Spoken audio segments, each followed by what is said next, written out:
I'm going to try to shoot a video today on the subject of how God kicked my butt at Elim for the Elim contest. My story is quite interesting. When I was 16 or 17, I went to a winter retreat. I think it was like the beginning of January. It was like minus 30 or so outside, someplace in the Adirondacks. And while I was there, I felt that God called me to go to Bible school. So when I got back, I started researching, because at that time I was considering what to do when I graduate from high school, and the options were, go to Bible school, go to college, or join the military. And after debating around a while, I remember talking to my brother, and he says, well, just go to Bible school on faith. It's like, I hardly had anything, maybe $500 to my name. And I went to Penn State, and there all these veterans were saying how the VA was going to pay most of their college bill and everything. I'm like, wow, that's the way to go. So I joined the Navy, and to make a long story short, I ended up on a boat on the other side of the world, similar to the Jonah story. And while I was there, my time of enlistment ran out. I've been in the Navy 6 years, and I prayed and asked God, what do I do next? And he said, I told you, go to Bible school. I'm like, yeah, right, okay. God, if you want me in Bible school, you get me there. That was my prayer. And at that time, they're keeping people typically like 3 to 6 months past their enlistment time, particularly people in the Persian Gulf. But my ship needed repairs and I couldn't fix it, so they're going to have to tow it back out to sea. And they said everyone that's supposed to get out of the military in the next month stay behind. I'm like, well, yeah, next month I'll be getting out.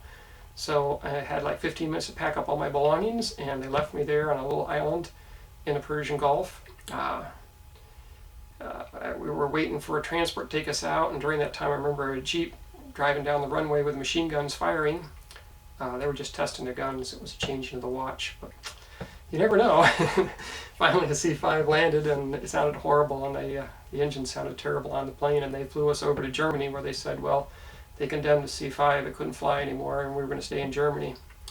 And then the next morning the pilot asked for everyone to come with their luggage, and he said, I'm going to test drive this plane, and chances are I'm going to fly it back to the States, because I don't want to spend my holiday in Germany. So he flew us over the ocean.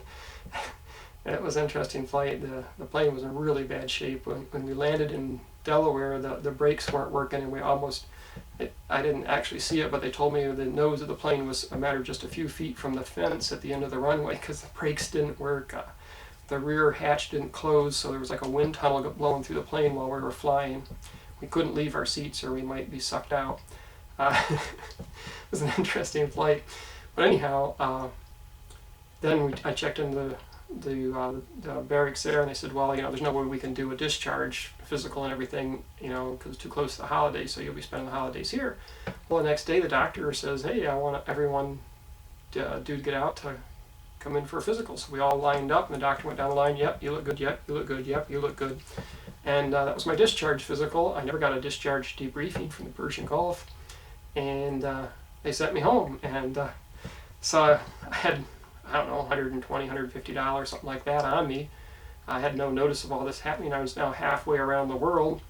Went to the airport, paid up all the money I had for a plane ticket, and had a little bit left over to get a bite to eat, and then proceeded to wait. Well, while I was waiting for the flight, it started to snow, and then they started delaying flights, and before long they canceled the flight. This was close to midnight.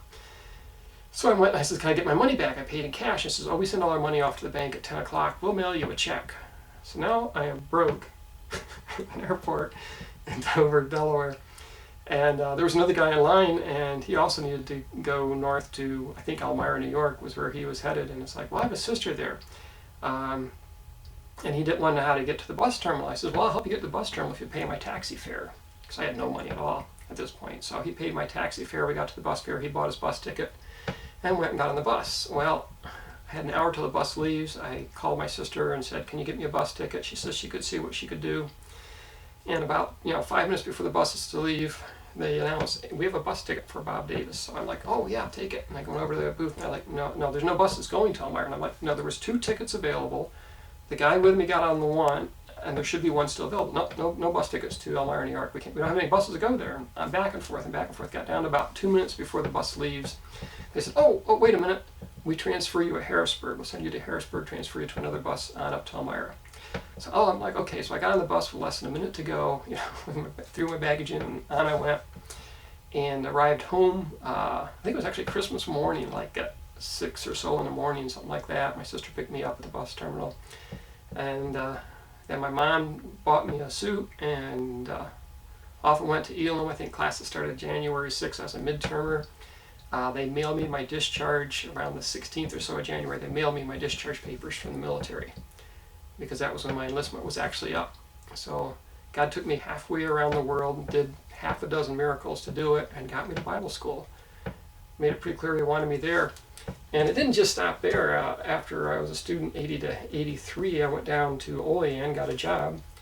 And from there, I think I read in the bell tower that they had an opening for an electrician at Elim, so I went up and applied for it, and got a job on staff. I've been on staff for like 19 years. So God not only took me to Bible school as an Elim student, but kept me around for altogether 20 some years at Elim. So that's my story, how God kicked my butt. Actually, kicked my butt to get me to Elim. My joke is how'd I get to Elim? A lot of broken 2x4s. How'd He keep me there? I knew God had a lot more where those came from. In the story. Bye.